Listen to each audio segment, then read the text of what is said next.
Good morning, gentle people. Today is December 16, and if it's your birthday, happy birthday. Let's see what messages pop out for you today, December 17. I'm sorry, December 16. December 16. I'm trying to get ahead of myself. Whoop, whoop, whoop. Here, three fell right in my lap. Here they are. Gypsy Spirit. Gypsy Spirit. Intelligence. And 12 veils. 12 veils.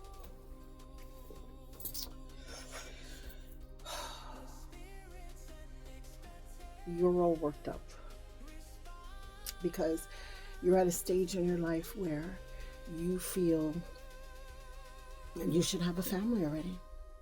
That is the soul of your existence, you wanting a family. The soul of your existence. You've always wanted it. You've always dreamt with it.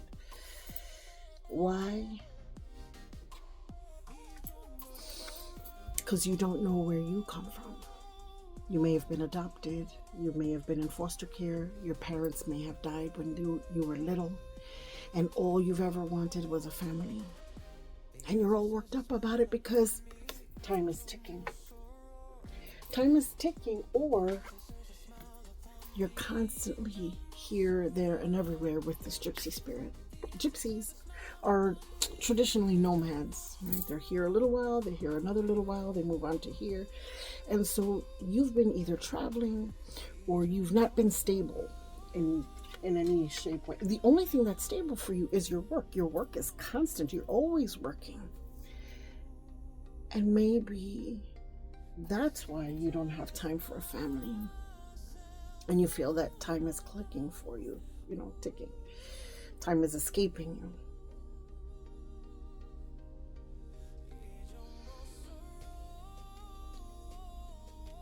But maybe the reason why it hasn't come is because there's a caveat, right? It's not so bad that you don't know where you came from, as long as you are stable enough that when those that come next, those that come after you, in other words, your descendants, know where they come from. And that's what maybe you need to establish. Why am I saying this? Because in your mind, you have an idealized version of what you want this family to look like. But it's an idea. It's a cloud. You haven't pinpointed it. And in real life,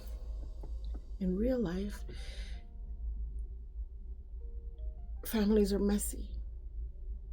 Families are messy. That's how you don't know where you're from, because families are sometimes messy. A lot of times they're messy.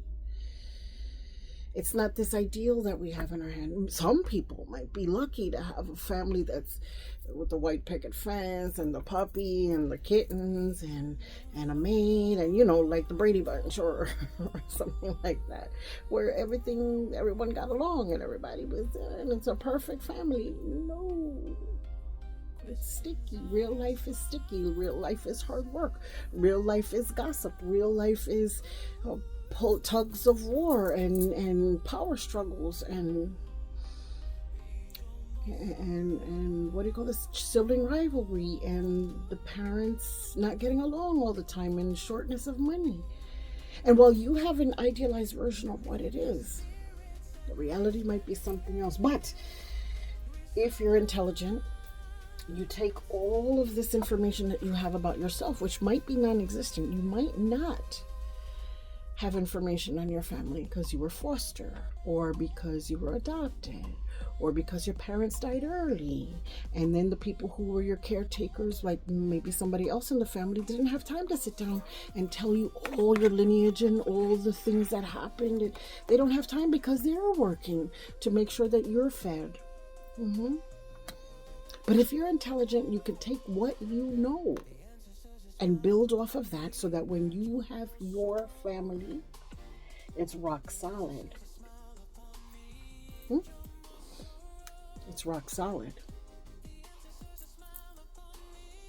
As opposed to unstable and walking around and being one place here. So what does that mean in real life? In real life, if you have, let's suppose, a job that has you traveling, maybe it's time to find a more stable where you don't have to travel as much so that you could tend to your family, because what's the point of having a family if you're never going to see them, if you're always here, there, and everywhere?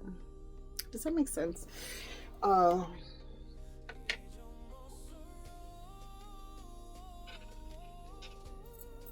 Let me look here. Let me look here real quick.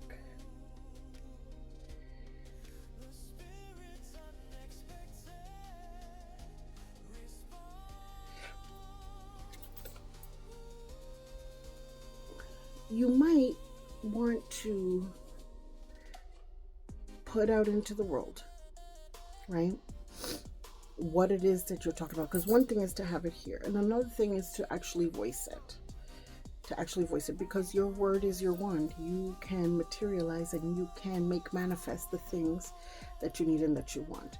But above all, let's suppose you have no information at all about your family, because you're adopted, or you were foster, or your parents died early. What we can do, because spiritually this works, it might not work in the physical world, right? In the physical world, it might seem impossible, but if you set up an ancestor table with its proper glasses and its proper candle, and even if you don't even have any names of anybody that you belong to or that you descended from, you can still call out to your ancestors, because where do they live? They live in your blood. They live in your bloodstream. They live in your DNA. And having a place to focus on them, like an ancestor table, and you could focus on them, you can light a candle and say out loud, I call on my ancestors, those that I know, if you're lucky to have a name, and those that I don't know. And I need you to speak to me in signs. I need you to speak to me in dreams, so that I know what I need to know, so that I can establish my own family. So that these ideas and these dreams that I have about having a proper family, I can do it correctly. Let me learn from your mistakes. Put these signs in my path. Put people in my path, and who will give me a message, or specifically speak to me in dreams, where I can figure out what it is that I need to avoid, so that I can avoid the situation of me being parentless or me being familyless, and give me the ideas that I need so that I can be successful at being stable and being intelligent, so that my own family, my own descendants can know where they come from, that even if it starts from me. I hope that made sense. Honor your ancestors, even if you don't know who they are, because we learn from their mistakes, and we learn from the things that they were successful at. And if you have if there is a disconnect between your ancestors and you, they can still speak to you in dreams and in signs. Also, get a divination. That helps tremendously. A true divination from a true practitioner. Okay. Let me bring it out. This is my 2026 calendar.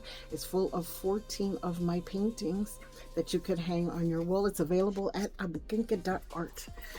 All right, walk in joy. Know that this place is sacred, divine, and special just because you're here. And I am so honored that you spend time with me here. Ashe.